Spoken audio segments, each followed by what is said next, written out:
Hello learners. Welcome to this free Microsoft Excel course, so without any further ado let's begin. Today we need to do a small salary calculation before paying my employees.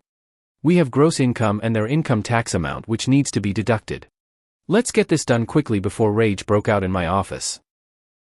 We will use the basic formulae of maths where we use two numbers.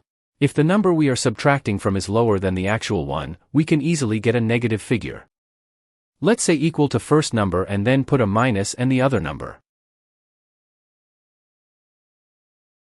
For subtracting or deducting their income tax from gross pay, we will use equal to then their gross pay amount and we'll put a minus sign and their income tax and press enter. That's what Dave is getting after paying tax.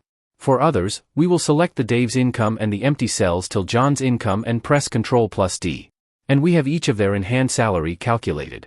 That's wrap up for this video. Do check out the playlist for more. Thank you for watching and hit that subscribe button.